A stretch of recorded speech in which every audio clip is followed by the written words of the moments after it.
देश के लिए कोयला हो कोयला, कालिख पोत चुके हो देश पर। सिर्फ घर में ही नहीं, देश में ही नहीं, आपने पूरे विदेशों में भी भारत की छवि को खराब की है। पाई पाई हिसाब, अपने टैक्स के पैसों का हिसाब। इतने लोग भाजपा से अर्ज किया है, तबाह होकर तबाही नहीं दिखती। ये तो अंधभक्ति है साहब, इसकी कोई दवाई नहीं। वो लोग हैं जो लोगों को सोचने समझने की शक्तियां नहीं है, गुमराह कर रहे हैं। आप पूरी भारतीय जनता पार्टी और गोदी मीडिया के लिए काली रात। आपने घोसी उपचुनाव में देखा, अब के नतीजे ज्यों-ज्यों आ रहा था, भाजपा के उम्मीदवार पिछड़ रहे थे। कदावर नेता संजय निषाद ने कहा ये तो पाकिस्तान का अभी ईवीएम खुला है, पाकिस्तान का खुलने दीजिए। अरे मूर्ख, इसके प्रधानमंत्री हमारे ही पार्टी के नेता हैं और उत्तर प्रदेश के हमारे ही पार्टी के नेता ढोंगी अपराधनाथ हैं। तो आप एक बात बता दीजिए, जब वोट आप चुनाव में हार रहे हैं, पाकिस्तान का ईवीएम हो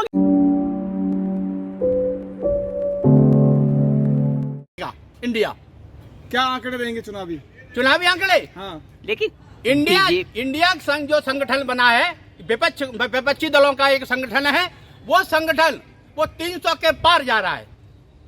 अच्छा शास्त्री जी ये बताइए, सबसे ज्यादा बेहतरीन श्रीमती इंदिरा गांधी के जो शासनकाल के अंदर G20 हुआ वो बेहतरीन रहा। उन्होंने स्वयं G20 के अंदर कभी भी मीडिया से रूबरू होने से पीछे नहीं हटती थी। मीडिया के सामने आती थी और जवाब देती थी। G20 फर्स्ट टाइम हुआ है जी भारत में, इंदिरा गांधी की सरकार में भी नहीं हुआ है। अब जो ये होंगे, क्वेश्चन आप ही तो कर रहे हो, मैं तो नहीं कर रहा। 2042 में होगा। अब जो दोबारा होगा इंडिया में वो 2042 में होगा। उस समय देश के प्रधानमंत्री राहुल गांधी होंगे, तब उस समय ये क्वेश्चन कीजिएगा कि G20 कितना सफल होगा। आप कैसे कह सकते हैं कि राहुल गांधी जी प्रधानमंत्री होंगे? इस देश की जनता की पुकार है, जन जन की पुकार है, गरीब की पुकार है, दलित की पुकार है, जनता बोलती है हर हर मोदी, अल्पसंख्यक की पुकार है, ब्राह्मण की पुकार है। सिर्फ मोदी को हटाओ और राहुल गांधी को प्रधानमंत्री बनाओ। जन जन की यही पुकार, राहुल गांधी होंगे। समझ के खा रहे हो तो क्या पूरी दुनिया गोबर को च्यवनप्राश समझ के खाने लगे? वो उनकी इच्छा थी, वो गए मंदिर गए। अगर वो सिख धर्म को मानते, फॉलो करते, क्या सिख धर्म जैसा सभी धर्म के लोगों को पालन नहीं करना चाहिए? मानवता का संदेश ये तो हिंदू और मुसलमान दोनों को करना चाहिए, जो सिख धर्म के लोग करते हैं। तो ये इसको आप ये बना रहे, आप ये नहीं बना रहे कि वहाँ जो खर्चे हुए उसमें घोटाला कितना है, क्यों गरीबों के झुग्गियों के ऊपर, छतों के ऊपर भी हरे रंग की चादर लगाई गई, क्यों लोगों को घेर कर पूरी ट्रैफिक बंद कर दी गई। अरे बेशर्मो, शर्म करो ना, शर्म करो ना। आप अगर इतने अक्षम हो तभी तो पुलवामा जैसी घटना हो जाती है, तभी तो पठानकोट जैसी घटना होती है। आप अक्षम नहीं होते तो क्या पता नहीं चलता कि वो 300 किलो RDX किसका है, वो 50 किलो जेलेटिन किसका है, वो कार किसकी है? क्यों बेशर्मी की हद पार करते हो? सुरक्षा के दृष्टिकोण से अगर आप किए होते तो पुलवामा में घटना होती क्या? आप बताओ ना।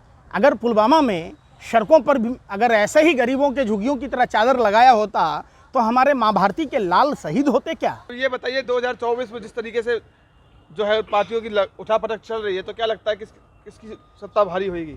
इंडिया गठबंधन। अच्छा, इंडिया गठबंधन ने दिखा दिया उत्तर प्रदेश में। तारे देखते हैं क्या आप? इंडिया गठबंधन ने लगभग 50-60 हजार से एनडीए गठबंधन के दारा सिंह चौहान को उठा के पटक दिया। अच्छा, और चारों खाने चीत। वो पियर का मेघा मंगरू चाचा, 2024 में बताइए। मंगरू चाचा अगर पियर का मेघा को अब कहीं किसी नाबदान में कूदा हुआ। अच्छा, हार के जीतने वाले को बाजीगर कहते हैं। अच्छा, वो बाजीगर है। वो कह रहे हैं 2024 में पटखनी दे देंगे। अरे उनके पिताजी भी नहीं दे पाएंगे। हाँ, पूर्वांचल की धरती 17% ब्राह्मण है। अच्छा, और 20% मुसलमान हैं। हाँ, और कम से कम 25% दलित हैं। वो सब भाजपा के वो साथ भी हैं। एक को नहीं है। हाँ, एक को नहीं है। हाँ, आप बताइए कि एक कई टिकट जो है ब्राह्मण नेताओं का कट रहा है, बस्ती से कट रहा है, हाँ, देवरिया से कट रहा है, हाँ, तमाम जगह से लोगों ओबीसी वालों का टिकट कट रहा है। यूपी में कितनी सीट मिलेगी इंडिया को? इंडिया गठबंधन को लगभग जीतेगी 45 से 50 सीटें। 45 से 50 है। हाँ, और बीजेपी को कितनी सीट मिलेगी? हमारे ख्याल से 25 से 30, उससे भी नीचे जा सकते हैं। 2009 वाली हालत होगी। इंडिया का सुपड़ा साहब होगा और आप कह रहे हो कि 25 से 30। भाई साहब हाँ काऊ बेल्ट का मतलब समझते हैं? बताओ। हिंदी भाषी। हाँ नर्मदा का इधर वाला हिस्सा अच्छा। यहीं से चालू हो जाता है मध्य प्रदेश से। हाँ मध्य प्रदेश में दुकानदारी साहब, हाँ छत्तीसगढ़ में दुकानदारी साहब, हाँ राजस्थान में दुकानदारी साहब, हाँ। तेलंगाना में दुकानदारी साहब, हाँ। मिजोरम में दुकानदारी साहब, सब जगह दुकानदारी साफ कर देंगे आप। और क्या। हाँ आपके कहने से कुछ नहीं होता ना, जनता तो बोल रही है शिवराज सिंह चौहान की ही सरकार आने की। अब वो तो ऐसा पता चल रहा है कि वो जो यात्रा चल रही है ना, हाँ। जन समर्थन यात्रा, हाँ। लोग उस पे जूते चप्पल बरसा रहे हैं, ये तो लोग पता चल। भाजपा को ही पसंद कर रहे हैं। हाँ? वो वीडियो फर्जी है। अच्छा अच्छा अच्छा, वो FIR हुए हैं। कांग्रेस में फूट है, बीजेपी में थोड़ी ना। ना वो 400-500 गाड़ी लेकर के जा रहे हैं, कांग्रेस पार्टी ज्वाइन कर रहे हैं बीजेपी के नेता।